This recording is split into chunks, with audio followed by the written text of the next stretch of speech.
So stay tuned and in for a treat. In for a treat? Weird.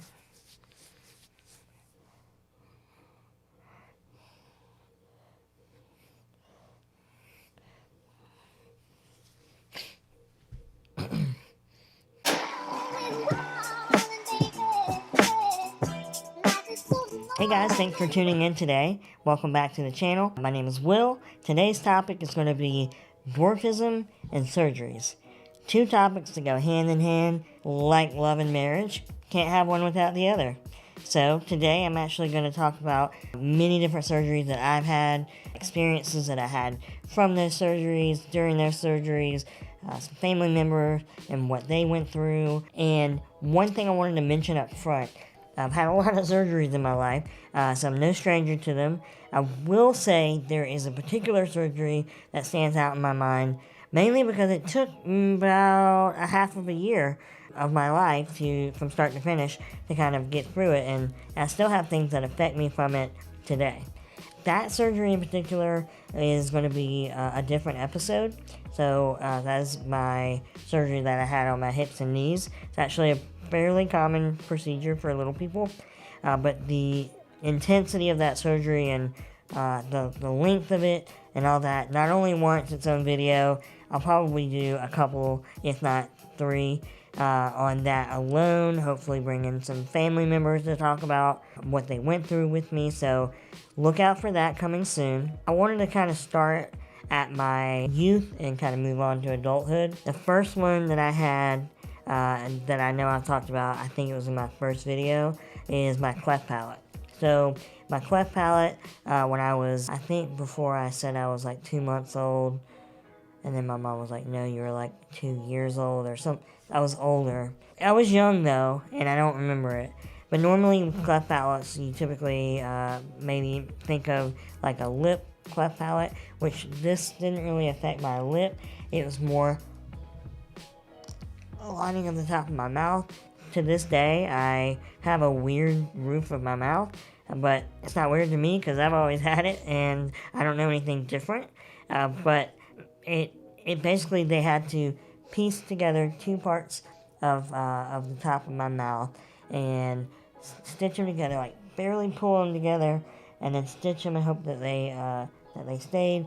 Unfortunately, not very long after I had the first iteration of the surgery done, I want to say like within hours after the first time, the stitch ripped open. My dad said I was bleeding everywhere. They were really freaked out. I would have been freaked out if I had been them as well. But fortunately, the doctor was able to go back in and perform the surgery successfully. I actually had that surgery at UNC. Back before the internet, my dad did a lot of research, and it turns out one of the best doctors, if not the best doctor that he could find, and apparently he tells me he pulled out the phone book. It's back in the 80s, so anyway, it's one of the best doctors he could find in the whole country. Happened to be the one here in UNC. I think he worked in the burn unit. That went well. I've never known anything different. Never had any pain, never had any complications with it, other than the fact that I can't play wind instruments. And so I tried in blowing up balloons. I can't like properly plug the back of my throat. And so anytime I try to blow something through, air escapes a little bit out of my nose.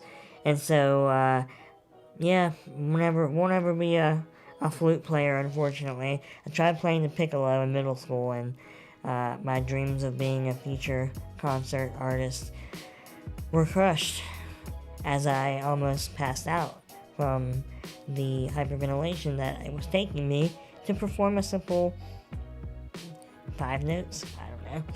Anyway, so that is really the only thing that I have still stemming from that surgery, but other than that, very thankful that that was successful and easy, seemingly as it was.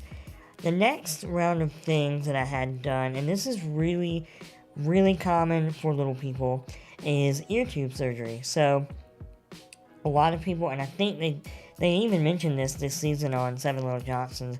I think Alex had gotten in the ocean or something like that, and he had pain in his ear, and he had to lean over, and the way that our anatomy kind of is with our nasal cavity and bridge being so kind of smashed and pushed, a lot of times, typically like my nose is smaller, but like a lot of achondroplastic dwarves have kind of like a ridge in their sinus area. And anyway, point is, things are different and the anatomy is different. Tends to affect a lot of little people. Smaller canals in the ear, and so ear tube surgery, while also common in average size children, was particularly prominent not just in my life but other little people. I think my parents told me I had 8 sets to drain my ears as I've grown up, so that was, obviously a lot. And these days, I'd say maybe like 5 years ago, I started going into water without worrying about getting my ears wet. But before, I know growing up, I would always wear earplugs in the pool, and I had special molded ones that actually look really cool, and then you had your regular ones. But I was very paranoid about getting water in my ear. And I think really probably more from adolescence to my 20s, it was more of a mental thing than it was actually a physical need to have them. I just didn't like the sensation. And then one day I'm just and I get tired of keeping up with all these tubes, and I mean not tubes but plugs, and I don't want to have to carry one more thing. So I decided to make myself start getting used to it, and these days I can get underwater and not really tell a difference. I also had a hernia surgery, and I think this was because I was jumping on the bed and something got strained and pulled, and anyway, I ended up having to have minor surgery to get that corrected. Once again, not very uncommon in average sized kids as well. And another thing that, once again, I don't know how common this is across the little people community, but I think it is, and that is crowding of the mouth. So I've had lots of teeth pulled. 14 teeth pulled. 14! And I think only one of those was a baby tooth. So if I feel my mouth right now, I only have one molar on my bottom right, and a half of one coming up out of my gum. I have 2 on my top right, and then I have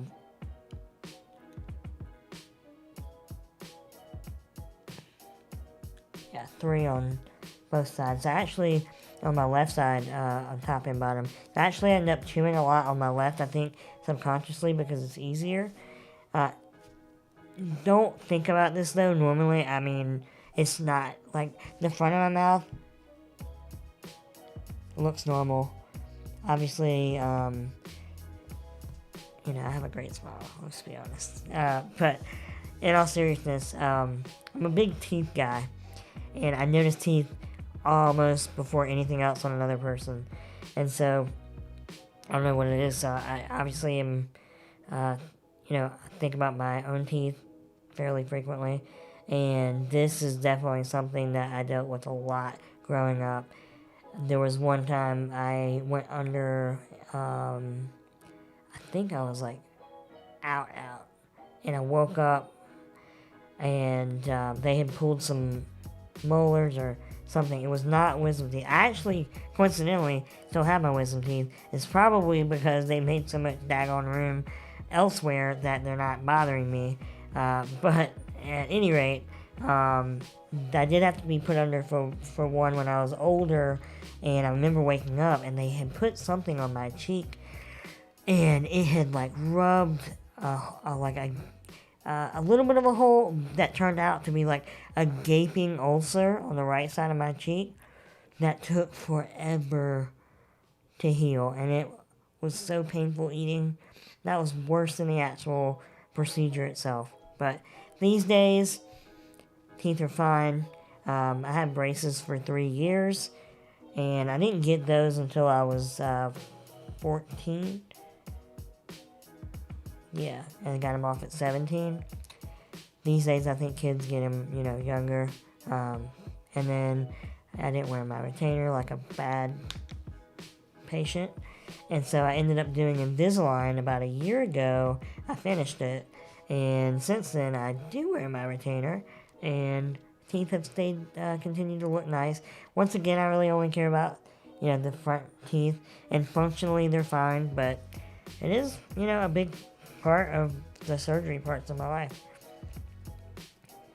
And then finishing up the youth surgeries, and this might end up being there's a couple of major procedures I've had, well, somewhat major procedures I've had in my adulthood, but I'm gonna end today's video talking about my last kind of medical almost surgery, and that is for my scoliosis. So I have a really, really, really severe form of scoliosis, and my back curves like an S. And I also have kyphosis, which means that I think kyphosis is when it comes outward, like an outward curve, and then scoliosis is like a horizontal curve. I can't remember, but my back has, because of the way my spine is, I have like a fold on my left side, and so it's not like straight.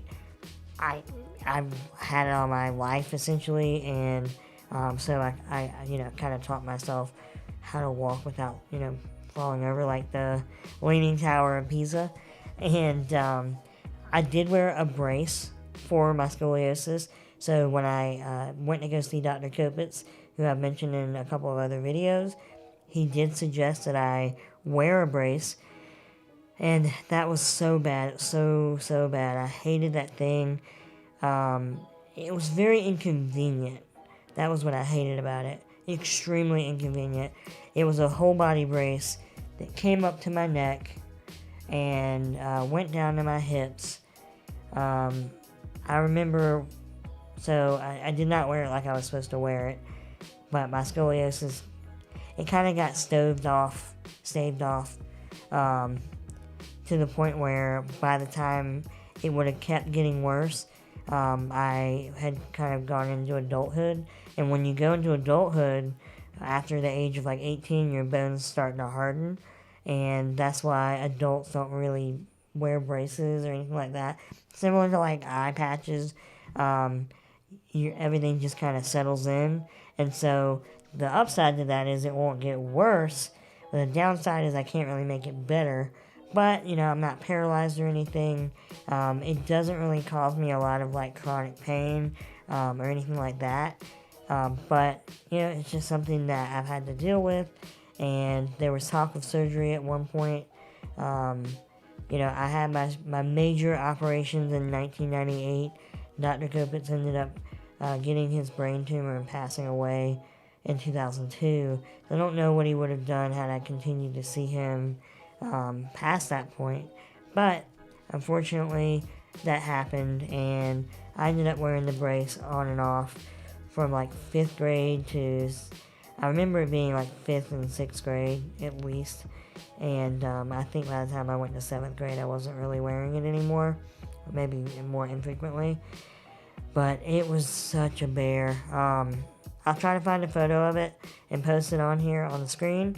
And I remember many years later, when we were moving, we found it in the attic. And it was just funny because I think it was my mom that found it. She like held it up in her hand and she's like, I found your brace. I was like, burn it, let's burn it. And I don't know if she kept it after that. But it was a beast for sure. Especially on me, being smaller anyway. The thing was like 2/3 of my body, and it was just so bad.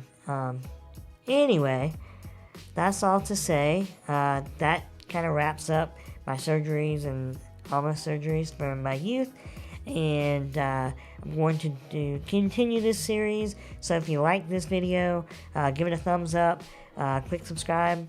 Would love to have you come back and join me for more information.